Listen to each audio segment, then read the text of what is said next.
Bismillahirrahmanirrahim. Innal hamdalillah nahmaduhu wa nasta'inuhu wa nastaghfiruh wa na'udzu billahi min syururi anfusina wa min sayyiati a'malina. May yahdihillahu fala mudhillalah wa may yudlil fala hadiyalah. Wa asyhadu an la ilaha illallah wahdahu la syarikalah wa asyhadu anna Muhammadan abduhu wa rasuluhu la nabiyya ba'da. Allahumma shalli wa sallim wa barik ala nabiyyina Muhammadin wa ala alihi wa sahbihi wa man tabi'ahum bi ihsanin ila yaumil amma ba'd. Ikhwatal iman rahimani wa rahimakumullah. Jadi ini kita akan melanjutkan yaitu huruf ya. Ya, karena aslinya adalah ya'ti. Ya, namun di sini karena dia jazm maka huruf ilahnya dihapus. Ya, contoh yang lain adalah pada firman Allah Subhanahu wa taala, "Aina ma takunu yudrikkumul mautu." Aina ma takunu, dimanapun kalian berada, yudrikkumul mautu, maka kematian akan menjumpai kalian. Maka di sini kata aina ma kama taqaddama. I'rabnya adalah sebagaimana penjelasan yang telah lewat. Yaitu kata ainanya di sini merupakan ya dzaraf fi mahalli nasbin, kemudian dia sekaligus adawat syarat, kemudian ma-nya di sini adalah mazaidah. Kemudian aina ma di sini dia merupakan karena merupakan dzaraf dan dzaraf itu punya muta'alliq, punya muta'allaq, punya fi'il yang ada kaitan makna dengannya. Ya, maka dikatakan oleh pensyarah di sini wahwa muta'alliqun bil fi'li ba'dahu, dan dia punya kaitan makna yang masih berhubungan dengannya, kaitan maknanya dengan fi'il yang terletak setelahnya. Kemudian kata takunu di sini dia merupakan fi'lu syarti, fi'il syarat. Kemudian wal wawu, ya, waw pada takunu maka dia adalah waw jamak, merupakan wakil dari dhamir antum, dan di sini berkedudukan sebagai fa'ilun li kana, sebagai fa'il untuk kana at-tamati, untuk kana yang kananya di sini adalah kana yang tam. Di annaha bimakna tujadu, karena takunu di sini maknanya adalah tujadu, kalian dijumpai, kalian berada. Jawabus syarti yudrikum, sedangkan bagian jawab syaratnya adalah kata yudrikum, kata yudrik. Maka ringkasnya pada firman Allah Subhanahu wa taala di surat An-Nisa 78, ainama takunu yudrikkumul mautu, ainama ini adalah alat syarat, kemudian takunu ini adalah fi'il syarat, kemudian yudrikkumul mautu ini adalah jawab syaratnya. Di mana dua fi'il mudhari yang terjazmkan adalah yang pertama adalah kata takunu, yang aslinya adalah takununa. Kemudian yang kedua adalah kata yudrik, aslinya adalah yudriku. Dan kata takunu dalam kalimat ini, dalam firman Allah Subhanahu wa taala ini adalah takunu yang berasal dari kana yang tammah. Kana yang dia fi'il tam, yaitu kana yang dia membutuhkan fa'il. Ya, karena makna takunu di sini, makna kananya di sini adalah bermakna wujida, dijumpai, atau dalam bahasa kita ya berada. Ya, jadi kalau kita jumpai kata kana, kalau secara konteks dia maknanya adalah wujida, berada ataupun dijumpai, maka kananya di situ adalah bukan kana yang nakis, tapi kana yang tam, ya, kana yang sempurna. Kalau kana yang sempurna berarti dia tidak masuk pada mubtada, pada khobar, jadi nggak ada pembahasan.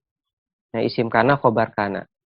Adanya adalah kita nyari fa'ilnya. Siapakah fa'il dari kata kana tersebut? Yang tadi disampaikan oleh pensyarah.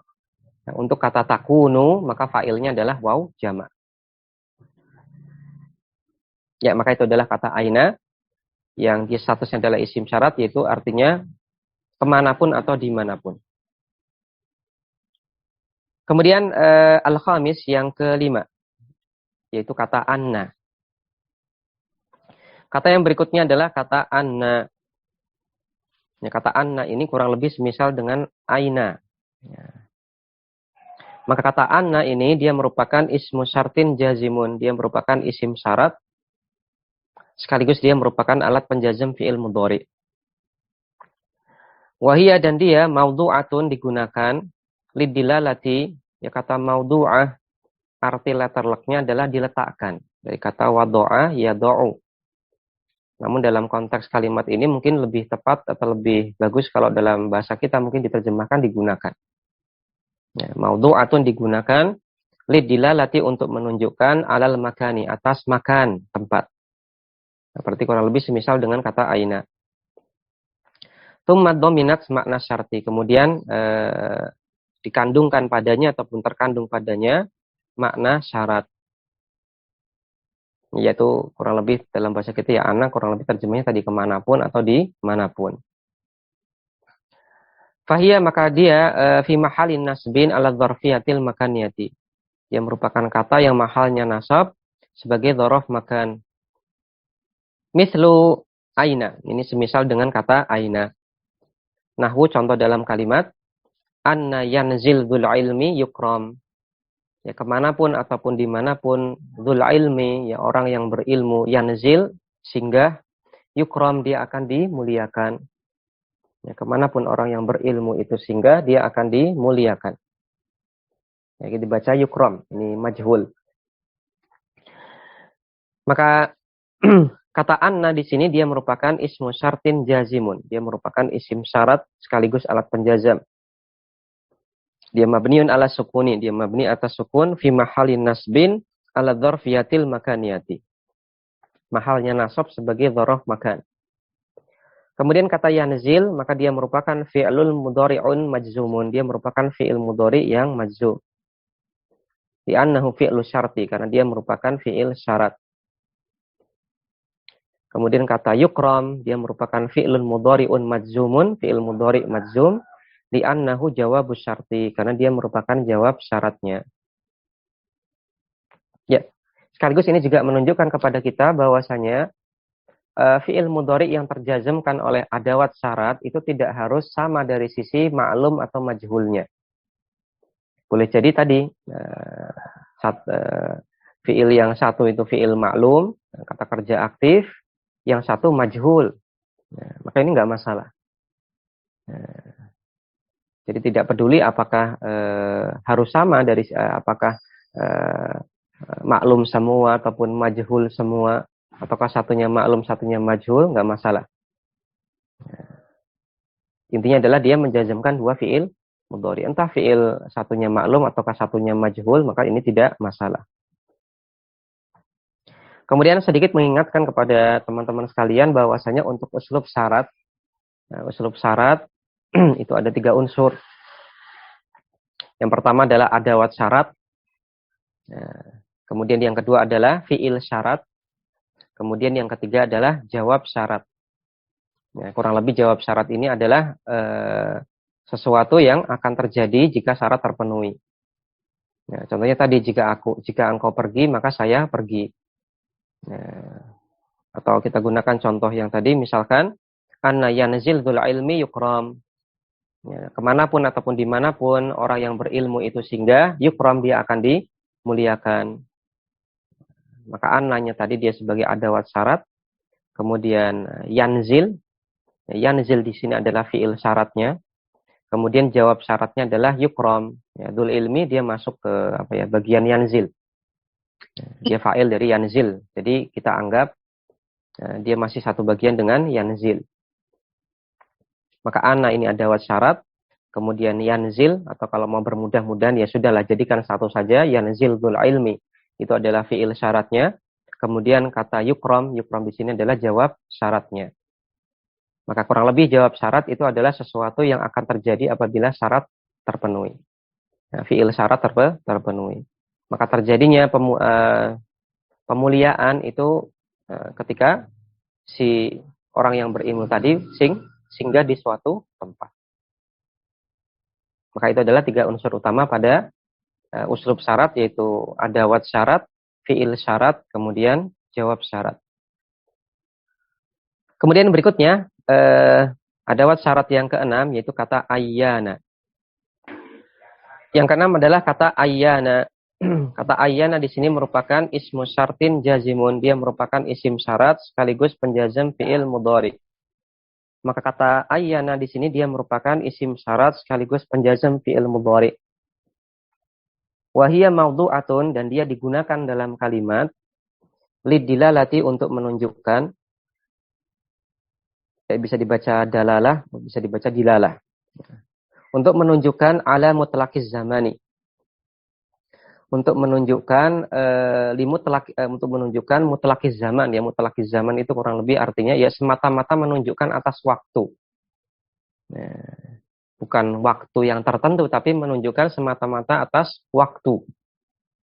Ya, kapan saja ya, terjemah dalam bahasa kita ayana itu adalah kapan saja atau kapanpun. Jadi semata-mata menunjukkan atas waktu ya, dan waktunya ini tidak dibatasi. Ya kapanpun. Dan ini dimaksud dengan mutlaqiz zaman. Tsumma dominat makna syarti kemudian dikandungkan padanya makna syarat. Fahiyya sehingga dia merupakan kata yang mahalnya nasab ala dzarfiyatil makaniyati sebagai ala dzarfiyatiz zamaniyati sebagai dzaraf zaman. Nahwu contoh dalam kalimat ayyana yakthur. Ya. Kita baca yakthur dari fi'il kathura. Ya, kathura yakthuru wazan ke-6. Fa'ula yaf'ulu. Ya, kathura yakthuru artinya banyak. Ayyana yakthur faraghus syababi dibaca faraghu marfu'. Karena dia fa'il dari kata yakthur. Ayyana yakthur faraghus syababi. Ya, kapanpun ya, faraghus syabab ya, waktu kosong pemuda itu yakthur banyak. Ya, faragh itu artinya adalah waktu luang, waktu kosong. Ya, kapanpun waktu kosong bagi seorang pemuda itu banyak, yakthur fasaduhum. Maka akan semakin banyaklah fasaduhum kerusakan mereka.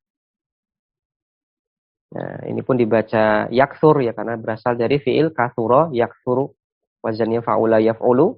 Kemudian fasaduhum dibaca marfu fasadu karena dia fa'il dari kata yakthur yang kedua.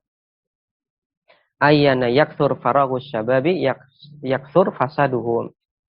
Kapanpun waktu kosong seorang pemuda itu semakin banyak, maka akan semakin banyak pula kerusakan mereka. Fa'ayyana, maka kata ayyana di sini dia merupakan ismu syartin jazimun, merupakan isim syarat sekaligus alat penjazam. Mabniun alal fathai, dia mabni atas fathah, fi mahallin nasbin, mahalnya nasab, ala dzarfiyatil zamaniyati sebagai dzaraf zaman. Kemudian kata yaktsuru di sini dia merupakan fi'il syarti, fi'il syaratnya. Kemudian yaktsuru fasaduhum, ini merupakan bagian kalimat yang sebagai jawab syarti, jawab syarat. Dan di sini kata yaksurnya majzumun, majzum. Kemudian pada fasaduhum, fasaduhum di sini marfu sebagai fa'ilun, fa'il.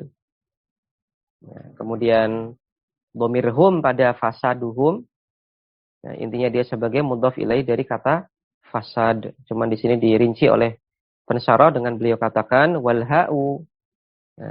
Dhamir ha pada fasaduhum ini mudhafun ilaih. Kemudian huruf mim pada hum alamatul jam'i tanda jamak. Ini nampaknya pensyarah cukup konsisten ya.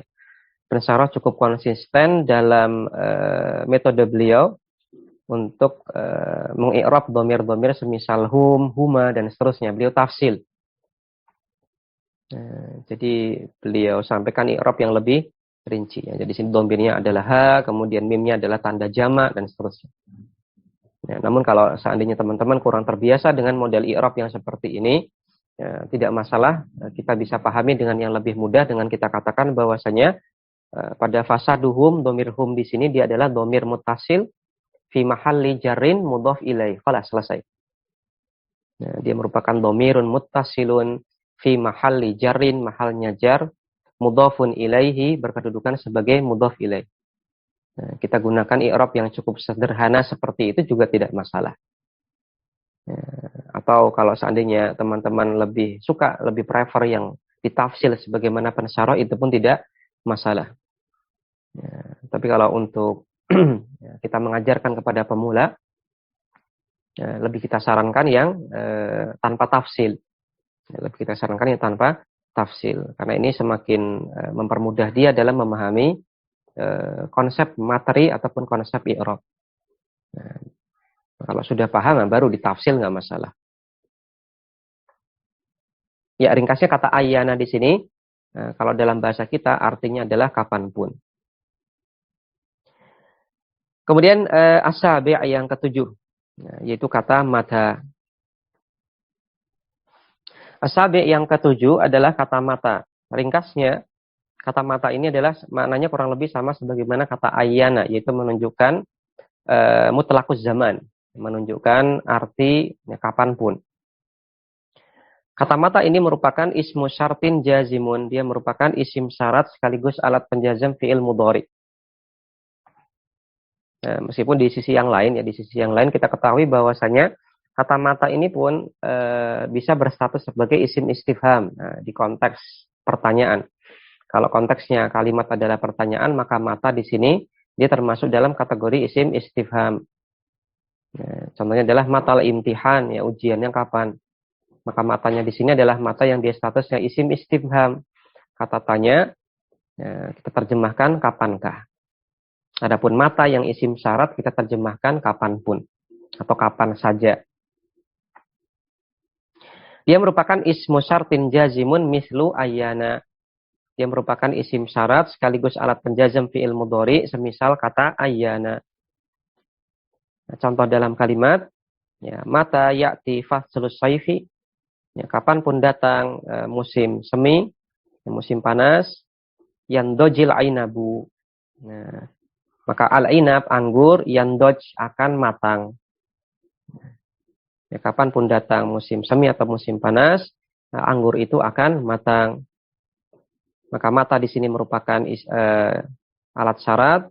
Kemudian kata ya'ti, kata ya'ti di sini merupakan fi'il syarat, dan dia merupakan fi'il mudhari yang terjazmkan karena kata mata. Nah, kemudian pada kata faslus sayfi, kata fasal di sini marfu sebagai fa'il dari kata ya'ti. Kemudian kata as-sayf di sini dia majrur sebagai mudhaf ilaih dari kata fasal. Kemudian yandoj,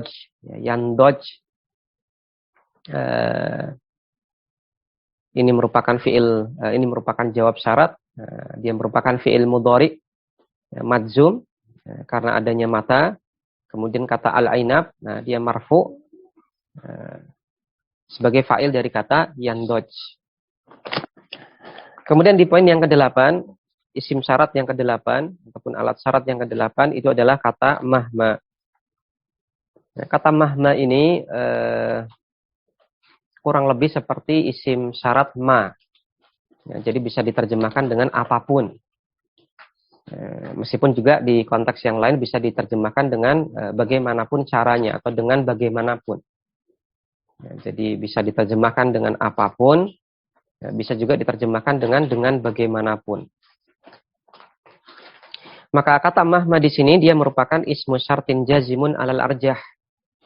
Dia merupakan isim syarat sekaligus alat penjazam fi'il mudhari. Alal arjah menurut pendapat yang lebih rajih. Artinya apa? Ada khilaf. Apakah kata mahma di sini dia merupakan isim ataukah bukan? Apakah dia isim ataukah bukan?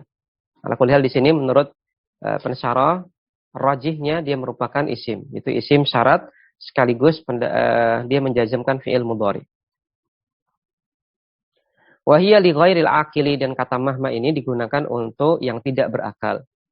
Oleh karena itulah tadi kita sampaikan bahwasanya kurang lebih mahma ini semisal isim syarat ma yang artinya apapun.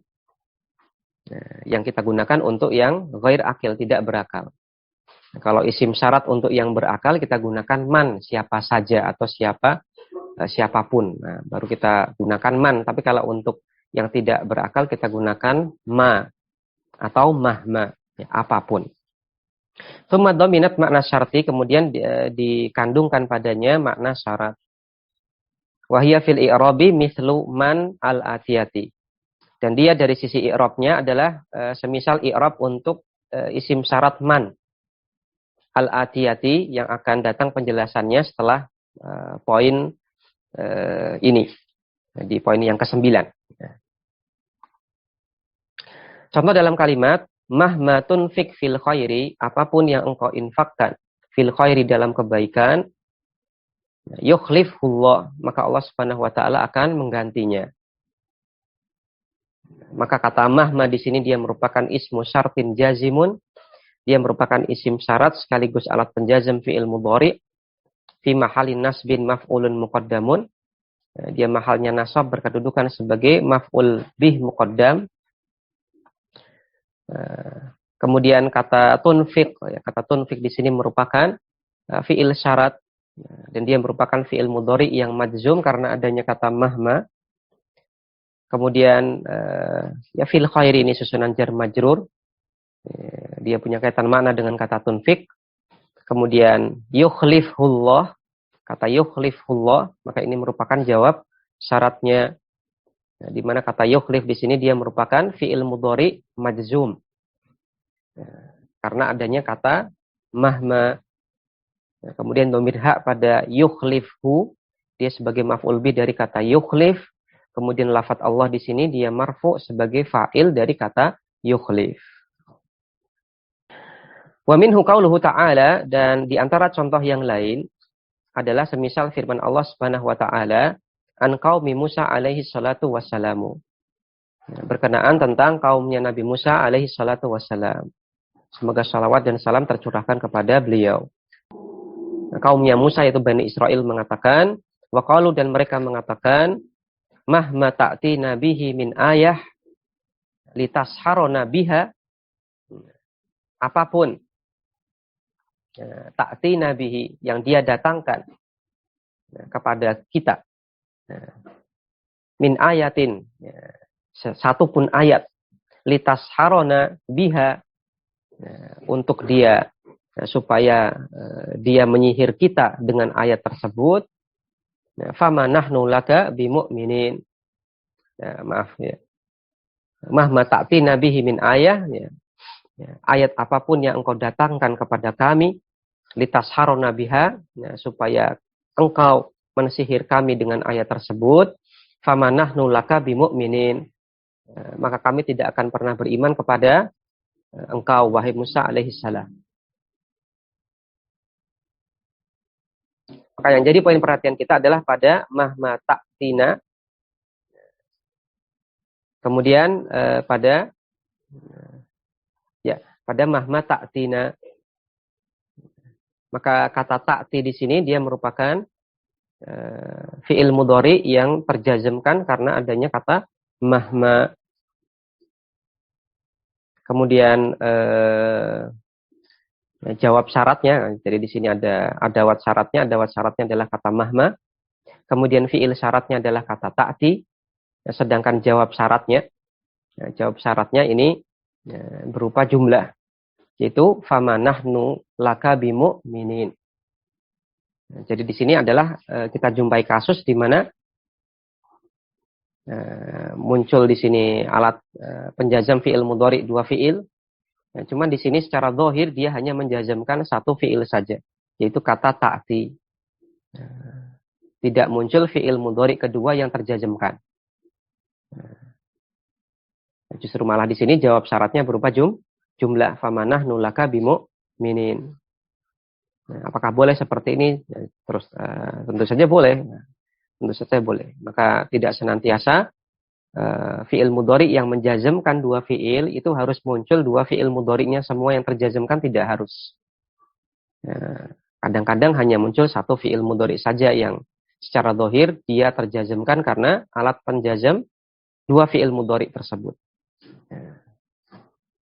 Tapi tetap dia statusnya adalah penjazam dua fi'il mudhari, meskipun fi'il mudhari yang satunya enggak muncul, cuma menjazamkan satu fi'il mudhari. Maka di sini kaumnya Nabi Musa alaihissalam menolak dakwah Nabi Musa alaihissalam dengan mereka katakan bahwasanya Nabi Musa alaihissalam ini mereka tuduh dengan Nabi Musa datangkan ayat. Nabi Musa ini tujuannya adalah untuk mensihir mereka. Maka Nabi Musa alaihissalam dituduh sebagai penyihir. Dan ini juga menunjukkan kepada kita bahwasanya di zaman Nabi Musa alaihissalam itu masalah sihir, menyihir, penyihir itu banyak, sampai-sampai Nabi Musa alaihissalam, kita kembali ke fokus pembicaraan kita, yaitu masih kata mahma di contoh tadi yang kita baca di surat An-Nisa ayat 123. Maaf, untuk kata mahma surat Al-A'raf 132. Maka mahma di sini dia merupakan isim syarat penjazam. Dan dia mabni atas sukun mahalnya rafa berkedudukan sebagai mubtada. Kemudian kata ta'tina di sini dia merupakan fi'il syarat wa huwa ma'a fa'ilihi khabaru mahma. Beserta fa'ilnya berkedudukan dari kata mahma. Bikhotal iman rahimani wa rahimakumullah. Mungkin kita cukupkan untuk dars kita hari ini. Kita akan lanjutkan pembahasan isim syarat yang berikutnya. Wassallallahu ala nabiyina Muhammadin wa ala alihi wa sahbihi wasallam. Subhanakallahumma wa bihamdik. Asyhadu an la ilaha illa an. Astaghfiruka wa atubu ilaik. Wassalamualaikum warahmatullahi